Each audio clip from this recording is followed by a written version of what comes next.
اعوذ باللہ من الشیطان الرجیم بسم اللہ الرحمن الرحیم يسألونك عن الخمر والميسر قل فيهما إثم كبير ومنافع للناس وإثمهما أكبر من نفعهما ويسألونك ماذا ينفقون قل العفو كذلك يبين الله لكم الآيات لعلكم تتفكرون في الدنيا والآخرة ويسألونك عن اليتامى قل إصلاح لهم خير وإن تخالطوهم فإخوانكم والله يعلم المفسد من المصلح ولو شاء الله لأعنتكم إن الله عزيز حكيم. السلام علیکم ورحمۃ اللہ وبرکاتہ. نحمده ونصلی علی رسولہ الکریم، اما بعد فاعوذ باللہ من الشیطان الرجیم. بسم اللہ الرحمن الرحیم. رب اشرح لی صدری ویسر لی امری واحلل عقدۃ من لسانی یفقہوا قولی. ربنا زدنا علما. آمین. کیا حال چال ہے میری پیاری بہنوں کی؟ اللہ سبحانہ تعالیٰ سے بہت ساری دعائیں ہیں کہ اللہم اجعل القرآن ربیع قلوبنا ونور صدورنا وجلاء احزاننا وذہاب ہمومنا وغمومنا، کہ اللہ تعالیٰ اس قرآن کو ہماری آنکھوں اور دل کی ٹھنڈک بنائے اور نور بنائے، اور اس کے ذریعے سے اللہ تعالیٰ ہمارے سارے غموں کو دور کر دے. آمین. آج ہماری آیا نمبر 219 اور 220 ہوگی انشاءاللہ. ہے تو لمبی سی لیکن جڑی ہوئی ہے نا آیت، اس کو علیحدہ نہیں کر سکتے. چلیے اپنی پڑھتے ہیں انشاءاللہ تعالیٰ. اعوذ باللہ من الشیطان الرجیم. بسم اللہ الرحمن الرحیم. یسألونک، یسألونا، وہ سوال کرتے ہیں وہ سب. سین حمزہ لام اس کا روٹ لیٹر ہے. اوکے. یسألونا اور کا مطلب ہے آپ سے. سوال کرتے ہیں وہ سب آپ سے. عن بارے میں. کس کے بارے میں؟ الخمری شراب، والمیسری اور جوئے کے بارے میں. خمر کا مطلب ہوتا ہے ڈھانپ دینا. ڈھانپ دینا تو چونکہ شراب عقل کو ڈھانپ دیتی ہے نا، اس لیے اس کو خمر کہتے ہیں.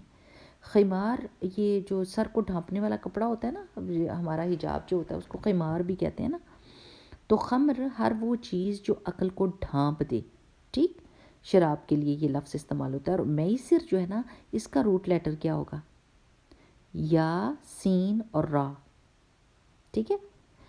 یا سین. یسر. یسر کا کیا مطلب ہوتا ہے؟ آسانی. تو جو پیسہ آسانی سے مل جاتا ہے اس کو، جوئے کو میسر کہتے ہیں. میسر. ٹھیک ہے. تو وہ سب سوال کرتے ہیں آپ سے شراب اور جوئے کے بارے میں. یعنی صحابہ نے سوال کیا کہ ان کا کیا حکم ہے ان چیزوں کا. قل، اے محمد صلی اللہ علیہ وسلم آپ کہہ دیجئے، فیہما، فی میں، ہما ان دونوں میں، خمر میں اور میسر میں کیا ہے؟ اثمن گناہ ہے، کبیرن بڑا، کبیرہ گناہ ہے.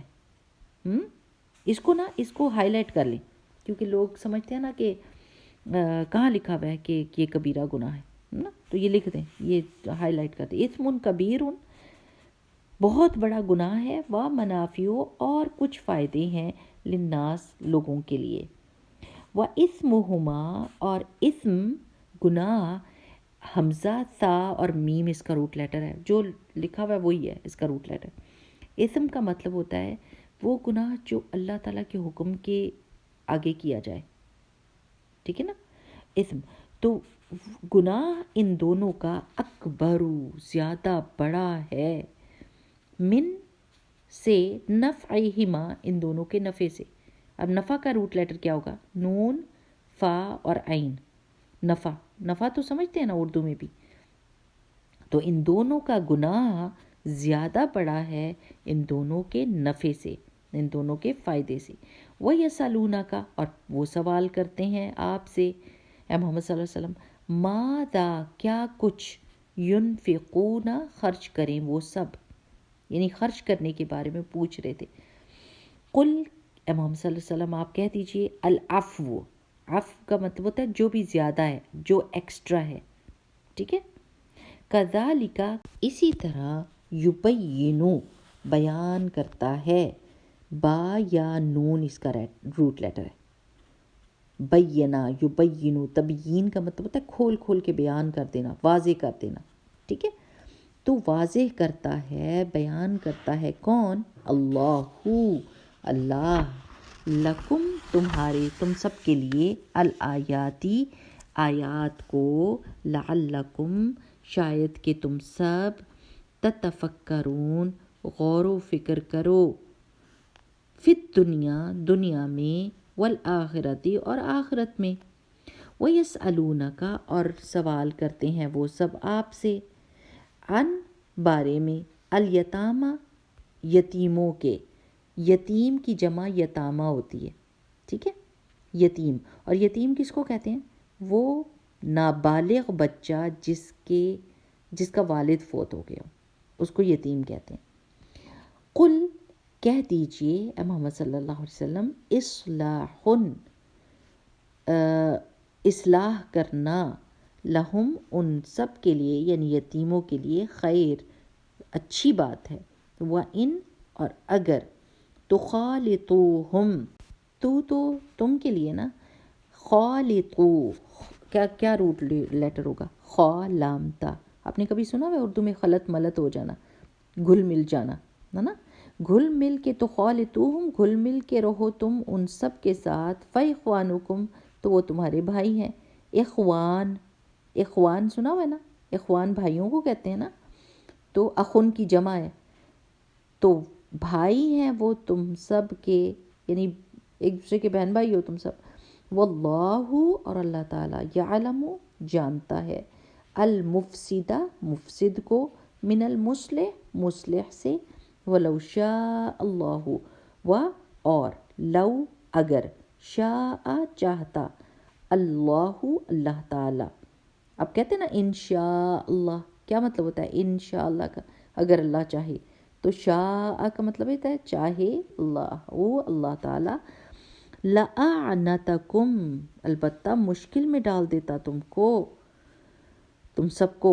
ان اللہ بے شک اللہ تعالیٰ، عزیز زبردست ہے، یعنی اختیار والا ہے، حکیم حکمت والا ہے. بہت ہی خوبصورت آیتیں ہیں دونوں.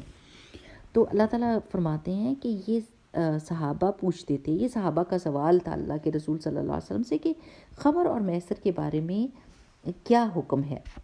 یعنی آپ دیکھیں کہ صحابہ عمل کے بارے میں سوال کرتے تھے. ہمارے سوال کس چیز کے ہوتے ہیں؟ جو بالکل ہمارے عمل کو کوئی فائدہ نہیں پہنچاتے، اور ہم انہی سوالوں میں اس قدر گم ہو جاتے ہیں کہ ہم عمل کی بات ہی بھول جاتے ہیں. تو سوال اگر عمل کی چینج کے بارے میں ہو نا، کہ جیسے آپ کچھ سیکھیں گے اور پھر اس سے آپ کا عمل چینج ہوگا، تو پھر بہت بہتر بات ہوتی ہے. تو صحابہ نے خمر اور میسر کے بارے میں سوال کیا. اب آپ کو یہ پتہ ہونا چاہیے کہ اللہ سبحانہ وتعالیٰ نے قرآن پاک میں ہم کو یہ بتایا ہے کہ اللہ تعالیٰ نے ایک دم شراب کو حرام نہیں کیا تھا، کیونکہ یہ عرب عادی تھے شراب کے، اور اگر اچانک کسی کو مینٹلی پریپیئر نہ کیا جائے اور اس چیز سے منع کیا جاتا، تو لوگ ایک دم کہہ دیتے یہ چیز ہم نہیں چھوڑنے والے، ہم نہیں چھوڑ سکتے، اور ایک دم وہ انکار کر دیتے اور اس پہ ڈٹ جاتے. لیکن اللہ سبحانہ وتعالیٰ نے حالانکہ اللہ تعالیٰ خالق اور مالک ہیں اور ایک دم حکم دے سکتے تھے، لیکن اللہ تعالیٰ حکمت والے ہیں نا، تو اللہ سبحانہ وتعالیٰ نے گریجول حکم بھیج کر اور شراب کی حرمت کو ظاہر کیا. اب آپ کو پتہ ہے کہ 3 درجے میں اللہ سبحانہ وتعالیٰ نے شراب کی حرمت کو بتایا.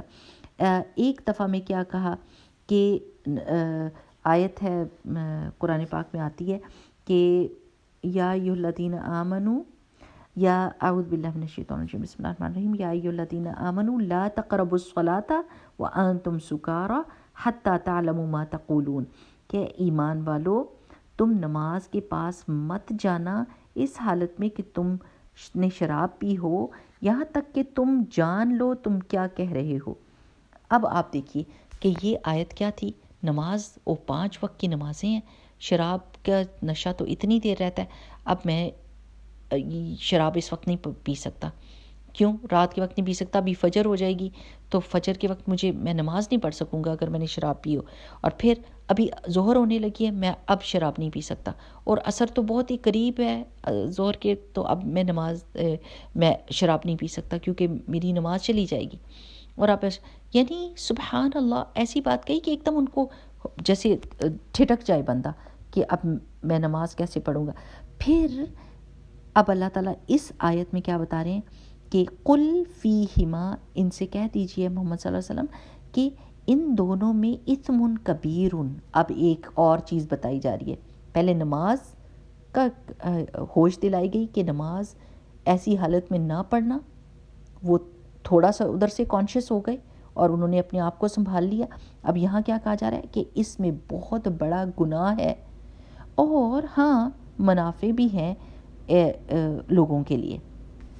کیا منافع ہوتے ہیں، کیا فائدے ہوتے ہیں؟ شراب میں کیا فائدے ہو سکتے ہیں؟ کہ انسان بھول جاتا ہے، کوئی سچویشن، کوئی پریشانی ہوتی ہے وہ بھول جاتا ہے اور بے ہوش سا ہو جاتا ہے، اور یا پھر جو بہت شرابی ہوتے ہیں ان کو مزہ آتا ہے شراب پی کے، کچھ بھی کہہ لیں، حالانکہ کتنی گندی اور بدبودار چیز ہوتی ہے، لیکن لوگوں کو اس میں فائدہ نظر آتا ہے، وقتی فائدہ۔ تو اللہ سبحانہ وتعالیٰ نے سبحان اللہ اس بات کو مینشن کیا کہ لوگ یہ سمجھتے ہیں کہ اس میں فائدے ہیں اور اس سے فائدہ اٹھانے کی کوشش کرتے ہیں، لیکن اس کا گناہ کیا ہے؟ اس کے فائدے کے اوپر حاوی ہے، اس کا فائدہ بہت چھوٹا ہے۔ اور دیکھیے کہ یہاں پر اسم واحد استعمال ہوا ہے، گناہ، اور منافع جمع استعمال ہوا ہے کہ فائدے ہیں اس میں۔ اگر اس کے فائدے بھی تمہیں نظر آ رہے ہیں نا کہ زیادہ فائدے تمہیں نظر آ رہے ہیں، لیکن اس کا ایک گناہ ہی اتنا بڑا ہے کہ وہ ان سارے فائدوں پہ بھاری پڑ جائے گا۔ نمبر 1، اللہ تعالیٰ نے شراب کو حرام کیا ہے، یہی سب سے بڑی بات ہے، اس سے آگے کوئی بات ہو ہی نہیں سکتی کہ اللہ تعالیٰ کا حکم آ جائے تو بندہ کہتا ہے کہ اسلمت لرب العالمین، میں نے اللہ تعالیٰ کے آگے اپنے آپ کو جھکا دیا، اللہ نے کہہ دیا تو یہ چیز حرام ہی ہے میرے لیے، ٹھیک ہے۔ دوسرا یہ کہ اب آپ دیکھیے کہ گناہ کبیرہ کیا ہوتے ہیں؟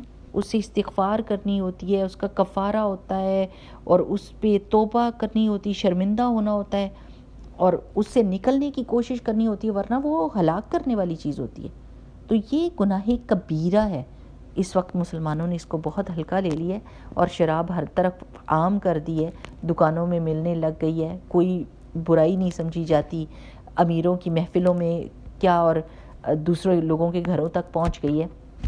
لیکن اللہ سبحانہ وتعالیٰ نے کہہ دیا ہے کہ اس میں کبیر ہے، اس میں گناہ بہت بڑا ہے۔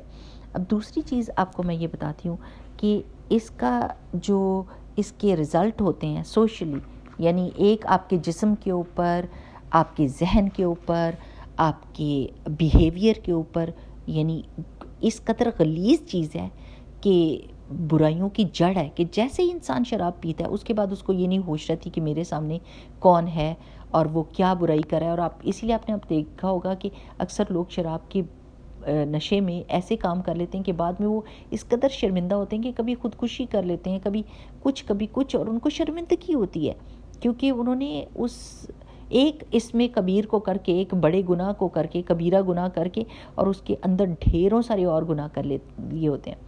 یہاں پر ایک سکھ عورت تھی اور وہ بتا رہی تھی کہ وہ مسلمان عورت سے بات کر رہی تھی اور کہہ رہی تھی کہ تم کتنی محفوظ ہو اپنے گھر میں، یعنی اپنے حرمت والے رشتوں سے، کہ باپ ہے گھر میں، بھائی ہے، اور یعنی آپ ان سے محفوظ ہو، اپنے گھروں میں کتنے سکون میں رہتی ہو، لیکن ہمارے مرد جب شراب پیتے ہیں تو ان کو یہ نہیں پتہ ہوتا کہ ان کے سامنے کون عورت ہے، ان کا حرمت والا رشتہ ہے یا کیا ہے، وہ برائی کر دیتے ہیں۔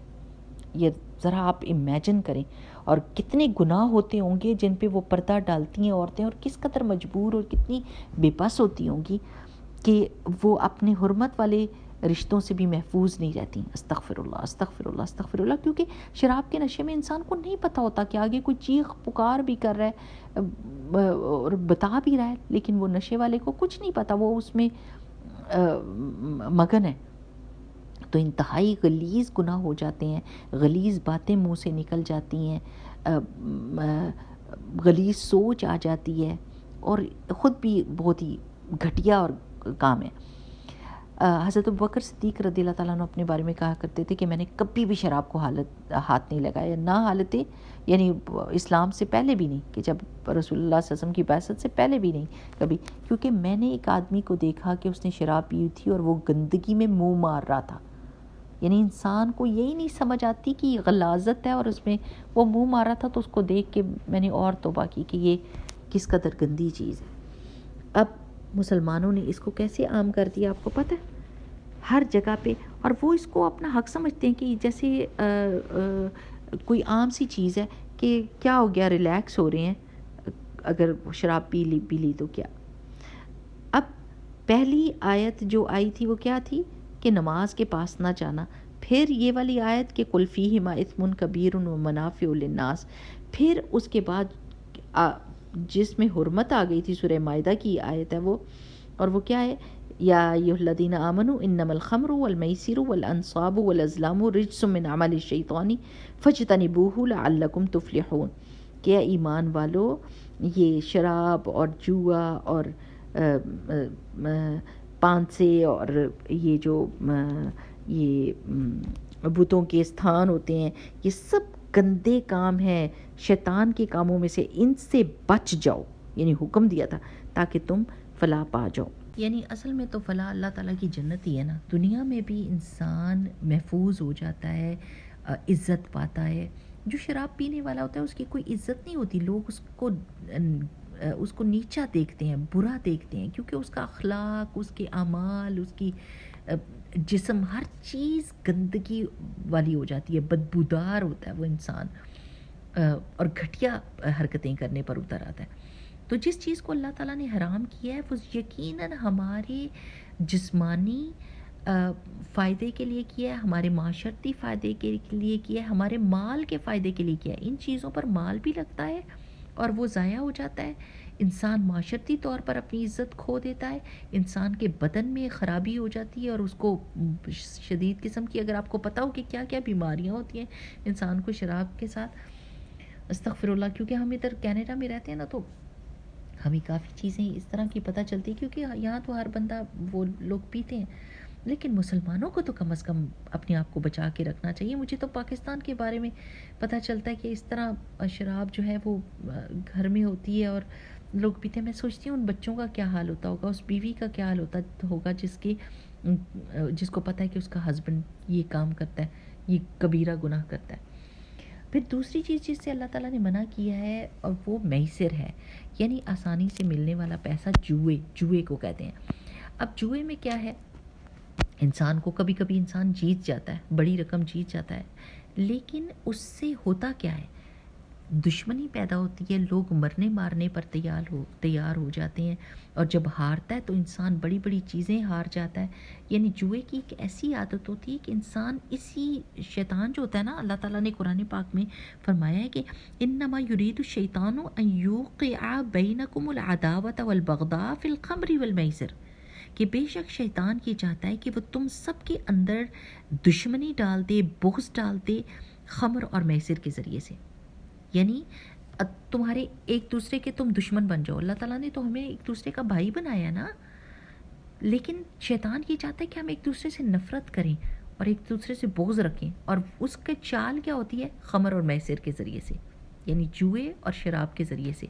یہ دو چیزیں جو انسان کو برباد کر دیتی ہیں، اور جوئے میں جو ہارتا ہے وہ بغض رکھتا ہے اور وہ مرنے مارنے پر تل آتا ہے، اور اس کو دکھ اور تکلیف ہوتا ہے، اور دوسرا بندہ بغیر کسی محنت کے دوسرے بندے کا پیسہ لے کر غائب ہو جاتا ہے، یعنی وہ لے لیتا ہے، اس پیسے میں کوئی برکت بھی نہیں ہوتی، حرام کا پیسہ ہوتا ہے، ٹھیک ہے نا۔ تو اللہ تعالیٰ کیا کہتے ہیں، وَإِثْمُهُمَا أَكْبَرُ مِن نَفْعِهِمَا، اور ان دونوں کا گناہ زیادہ بڑا ہے ان کے نفع سے، اور ساتھ ہی پھر ظاہر ہے آپ کا پیسہ بچے گا تو پھر آپ کیا کریں گے، آپ کا کیا سوال ہوگا، خمر اور میسر سے آپ کا پیسہ بچے گا نا۔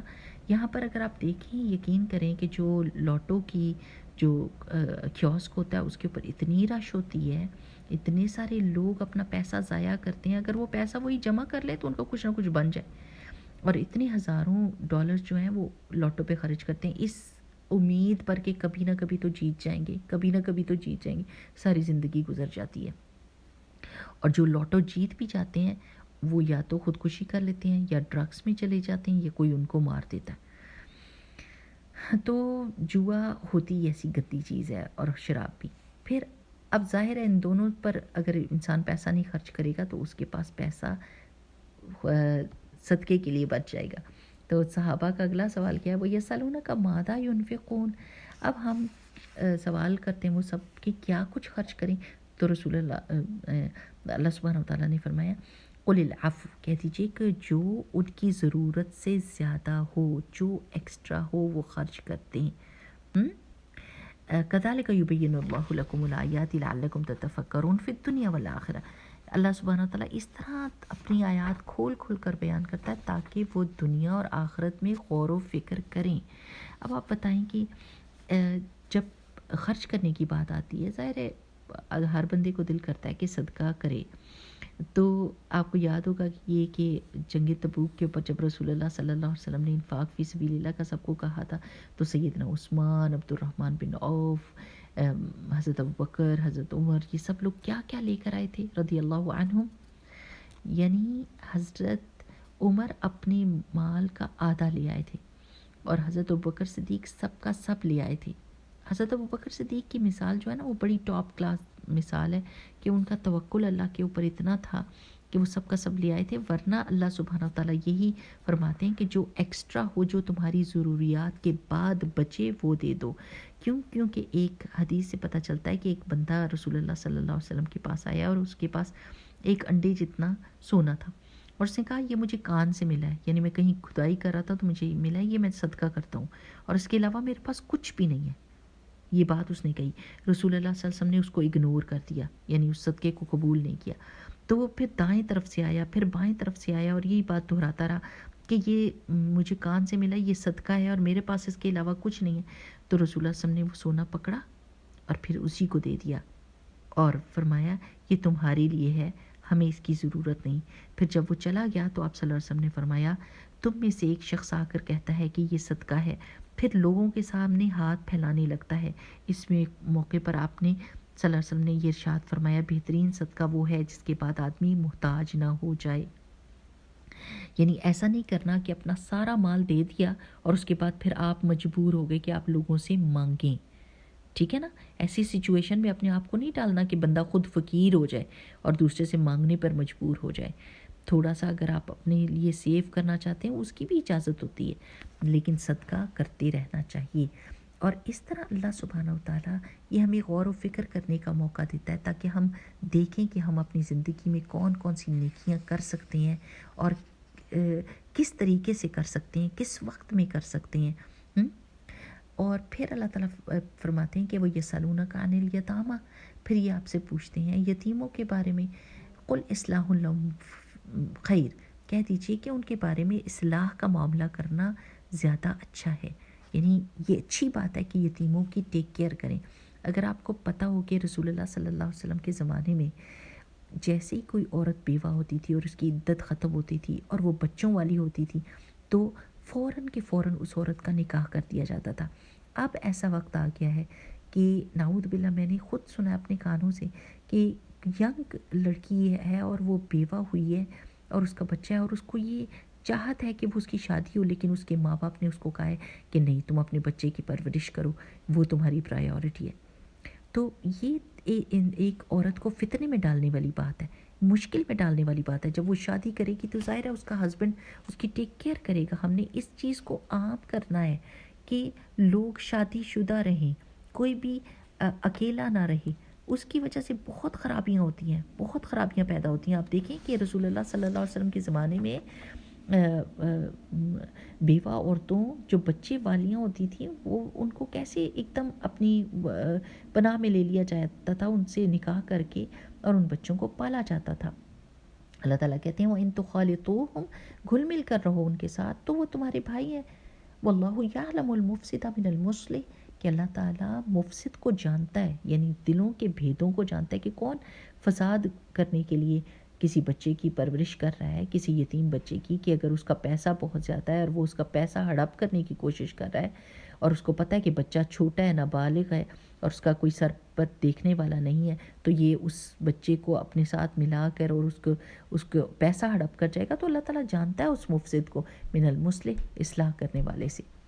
وَلَوْ شَاءَ اللَّهُ، اور اگر اللہ تعالیٰ چاہتا، لَأَعْنَتَكُمْ، البتہ مشکل میں ڈال دیتا تم کو، یقیناً مشکل میں ڈال دیتا. یعنی اللہ سبحانہ و تعالیٰ کی رحمت ہے کہ وہ اس چیز کو آسان کرتے ہیں. جیسے لوگوں کو یہ مشکل لگا کہ اب کہیں ایسا نہ ہو کہ یتیم کا مال کھانا اور ہم علیحدہ علیحدہ ان کا کھانا علیحدہ بنائیں، اپنا کھانا علیحدہ بنائیں، ان کی چیز، یعنی اتنی زیادہ ٹینشن ہو جائے بندے کو کہ یہ چیز علیحدہ یہ چیز علیحدہ. تو اس کو اللہ تعالیٰ نے آسان کر دیا کہ گھل مل کے رہو، لیکن یہ کہ اس کا حق دو پورا، اس کو مارو نہ. تو اللہ تعالیٰ نے یہ آسانی کر دی کہ جب یتیموں کو اپنے پاس رکھو گے تو ایک ہی ہانڈی پک جائے، ایک ہی کھانا پک جائے، ٹھیک ہے نا. اس طرح کی آسانیاں کر دی اللہ تعالیٰ نے کہ اس پہ پکڑ نہیں کرے گا. اور ان اللہ، بے شک اللہ تعالیٰ، عزیز، زبردست ہے، اس کے پاس ایسی قدرت ہے کہ وہ ہر چیز کو منوا سکتا ہے، ہر چیز کو کا حکم دے سکتا ہے، لیکن اس قدرت کے ساتھ اس کے پاس کیا ہے؟ حکمت ہے. اللہ سبحانہ تعالیٰ کے پاس حکمت ہے. اور کیا؟ یعنی صحیح فیصلہ اللہ سبحانہ تعالیٰ کا ہوتا ہے. دیکھیں جیسے ہمارے پاس اگر ہمارے پاس اتھارٹی ہوتی ہے نا، تو ہمارے پاس حکمت نہیں ہوتی. ہم غلط طریقے سے لیٹ سے بچوں کے اوپر ہی کوئی حکم لگانا ہوتا ہے، تو ہم ایسے وقت میں ان پہ حکم لگاتے ہیں کہ جس کی وجہ سے حکمت کے بغیر لگاتے ہیں، تو وہ بالکل فیصلہ ہمارا ضائع ہو جاتا ہے. لیکن جب اللہ سبحانہ وتعالیٰ کی ذات ایسی ہے کہ اللہ تعالیٰ کے پاس سب قدرت ہے، وہ ہر حکم دے سکتا ہے، ہر کام کروا سکتا ہے، وہ مالک ہے، وہ خالق ہے، وہ مدبر ہے، ہر طریقے سے اس کی بات مانی جائے گی. لیکن اس کے ساتھ اللہ سبحانہ وتعالیٰ کی حکمت کیسی ہے کہ اللہ سبحانہ وتعالیٰ کو پتہ ہے کہ اللہ کی مخلوق کس طریقے سے سیدھے راستے پر آ سکتی ہے، کس طریقے سے آسانی سے یتیموں کی کیئر کر سکتی ہے. اگر مشکل ہوتا تو سب لوگ اٹھا کے یتیموں کو پھینک دیتے، لیکن جب اللہ تعالیٰ نے یہ آسانی کر دی کہ گھل مل کر رہو، ان کے حق دو، ان کو اسی طرح بڑا کرو جیسے اپنے بچوں کو بڑا کرتے ہو، تو پھر یہ کام آسان ہو گیا. ورنہ یہ کام بہت مشکل ہو جاتا اور کوئی بھی اس میں ہاتھ نہ رکھتا. اب میری پیاری بہنوں، آج جو ہم نے آیات سیکھی ہیں نا، اس میں ایک دو چیزیں بہت زیادہ امپورٹنٹ ہیں. ایک یہ کہ شراب اور جوئے کی ممانعت. ایک حدیث میں آتا ہے کہ حضرت جابر رضی اللہ تعالیٰ عنہ فرماتے ہیں کہ رسول اللہ صلی اللہ علیہ وسلم نے فرمایا، اللہ تعالیٰ نے اپنے ذمے یہ عہد لے رکھا ہے کہ جس نے کوئی نشہ آور چیز نوش کی اسے طینۃ الخبال پلائیں گے. صحابہ کرام نے عرض کیا، اے اللہ کے رسول صلی اللہ علیہ وسلم، طینۃ الخبال کیا ہے؟ رسول اللہ صلی اللہ علیہ وسلم نے فرمایا، طینۃ الخبال جہنمیوں کا پسینہ یا ان کے جسم سے خارج ہونے والے فاسد مواد، خون اور پیپ وغیرہ ہیں. اب آپ ذرا سا یہ سوچیں کہ ہم تو کسی کا جھوٹا گلاس جو ہوتا ہے نا، کسی نے یوز کیا تو اس کا گلاس لیتے ہوئے ہمیں بڑی تکلیف ہوتی ہے. تو ایسے لوگوں کو اگر یہ احادیث بتائی جائیں کہ آگے اس کا انجام کیا ہے، کتنی گندی، جو جیسے اس دنیا میں گندی بدبودار چیز بھی اور اللہ تعالیٰ کے حکم کی نافرمانی کی، آگے جا کے بھی گندی بدبودار چیزیں پینی پڑے گی، چاہے کتنا بھی برا لگے. اور رسول اللہ صلی اللہ علیہ وسلم نے فرمایا، مسلسل شراب پینے والا شراب کا عادی مر گیا، یعنی توبہ کیے بغیر مر گیا، تو وہ اللہ تعالیٰ سے اس طرح ملاقات کرے گا جیسے وہ بتوں کا پجاری ہو.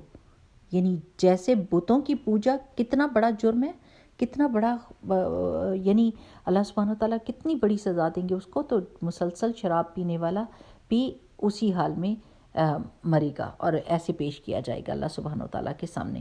اور اسی طرح جوا کھیلنا اللہ تعالیٰ نے حرام قرار دیا، کیونکہ اس سے معاشرے میں بہت زیادہ بے چینی پیدا ہو جاتی ہے.